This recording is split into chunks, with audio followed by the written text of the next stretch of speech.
ہم نے گھر راستے پر بنایا اس لیے ہے کہ کوئی آئے تو ہم کچھ نہ کچھ دیں، لیکن شومی قسمت اس وقت ہمارے گھر میں کھانے پینے کے لیے کچھ بھی نہیں، ہم خود بھی بھوکے ہیں، اس لیے آپ کو کیا دیں؟ حضور نے فرمایا وہ بکری جو کھڑی ہے، کہنے لگی یہ بکری آج اس لیے بکریوں کے ساتھ جنگل نہیں گئی، یہ بیچاری بیمار ہے، چل نہیں سکتی، دودھ بھی نہیں دینے والی۔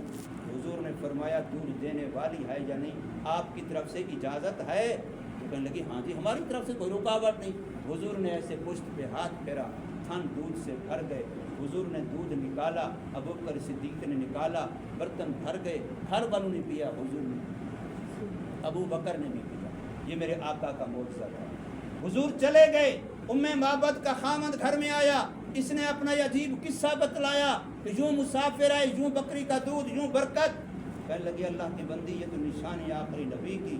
دونوں نے اپنی سواری پیچھے دوڑائی، راستے میں مل کے مسلمان ہوئے۔ اسی سفر میں حضور صلی اللہ علیہ وسلم سے 4 دن بعد مکہ مکرمہ سے حضرت صہیب رومی ہجرت کرتے ہیں، اکیلے ہیں، یہ اصل عرب کے نہیں ہے، یہ روم کے تھے، صہیب رومی اکیلے ہجرت کرتے ہیں، اور پیچھے تعاقب ہوتا ہے، راستے میں لوگ اس کو گھیر لیتے ہیں، یہ پہاڑی پر چڑھ جاتا ہے، یہ پہاڑی پر چڑھ جاتا ہے اور اعلان کرتا ہے لوگوں میرے پاس تیر بھی ہیں، میرے پاس نیزے بھی ہیں، میرے پاس تلوار بھی ہے، میں پہلے تم سے تیروں سے مقابلہ کروں گا، نیزوں سے مقابلہ کروں گا، پھر تلوار سے مقابلہ کروں گا، میں تمہارے بندے مار دوں گا، بے شک بھلے تم مجھے شہید کر دو، لیکن میں بھی تمہارے نقصان کیے بغیر نہیں رہوں گا۔ اگر تم مال چاہتے ہو، میں مکے سے آ رہا ہوں، میں اپنا مال جہاں جہاں دفن کر کے چھپا کے آ رہا ہوں، تو میں سچی سچی بتاتا ہوں، جا کے مال لے لو اور مجھے امن سے جانا۔ یہ معاہدہ ہو گیا، مال ہمیں بتا دے، تو چلا جا۔ یہ چلے گئے، حضور قباء میں تھے، یہ وہاں پہنچ گئے، بس سامنے آئے، حضور مسکرا پڑے، فرمایا صہیب تو جو سودا کر کے آیا ہے میرے اللہ نے مجھے پہلے بتا دیا۔ یہ جو میں نے قرآن کی آیت کا حصہ پڑھا، وَمِنَ النَّاسِ مَن يَشْتَرِي نَفْسَهُ وَمِنَ النَّاسِ مَن يَشْتَرِي نَفْسَهُ ابْتِغَاءَ وَجْهِ اللَّهِ ابْتِغَاءَ رِضَاءِ اللَّهِ، یہ الفاظ آتے ہیں۔ اس کا معنی یہ ہے کہ کچھ لوگ وہ ہیں جنہوں نے اپنی جان کے بدلے اپنی جان جنت سے، مال سے جنت کے لیے خرید کر لی۔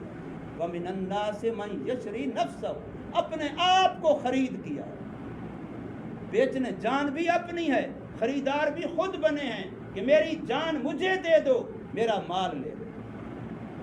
اور کیا کیوں ہے؟ ابتغاء، مقصود محض اللہ کی رضا، اللہ کی رضا کو چاہنے کے لیے یہ کیا ہے۔ یہ قرآن کی آیت حضرت صہیب رومی رضی اللہ عنہ کے اس واقعے پر، اس بات پر اتری ہے۔ یہ حضور کی ہجرت کا میں نے چند ایک باتیں عرض کی ہیں۔ حضور کی ہجرت بھی 12 ربیع الاول کو ہوئی ہے، حضور کی ولادت بھی 12 ربیع الاول کو ایک قول کے مطابق، اور حضور کا دنیا سے وصال بھی 12 ربیع الاول کو ہوا ہے۔ اللہ تعالیٰ ہمیں سمجھ دے، عمل کی